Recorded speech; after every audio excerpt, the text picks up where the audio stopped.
people have got to catch on and let everybody know how desperate this situation is.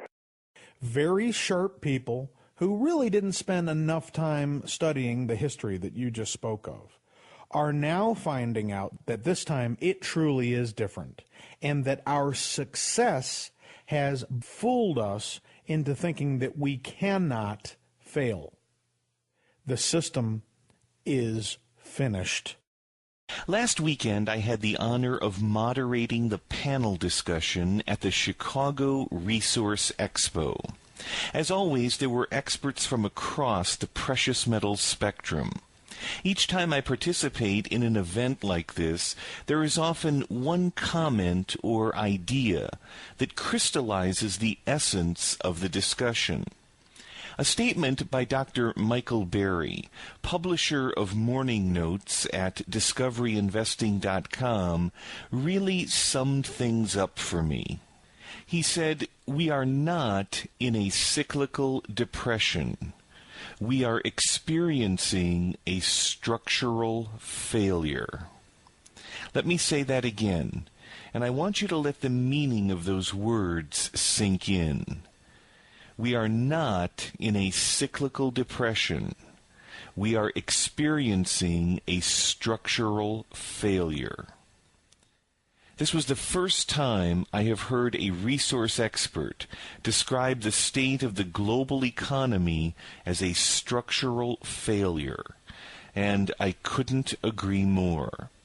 He went on to say that all debts must be settled before another credit cycle can begin. And unfortunately, that's just not happening in the global game of extend and pretend.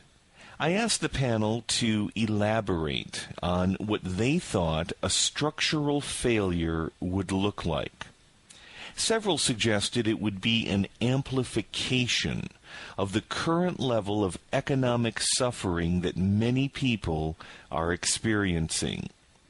The U6 unemployment number, currently over 16%, that measures unemployed and underemployed people, would increase.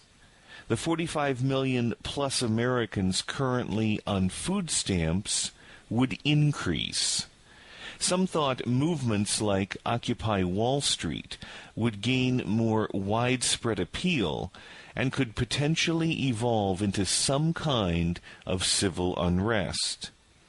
It was clear that the challenge we all face is also the opportunity we all share. At the heart of every crisis is an unrealized opportunity. The secret is to find it, leverage it, and if possible, profit from it.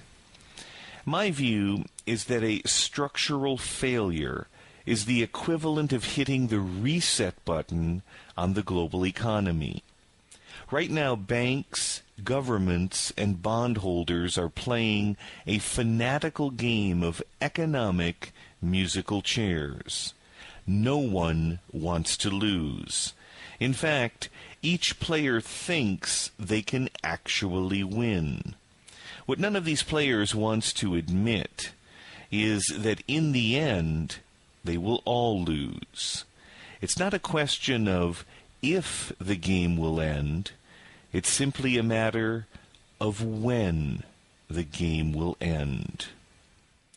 Chris, because so much is happening so fast in the world of gold, I'll once again be attending the New Orleans Investment Conference next week.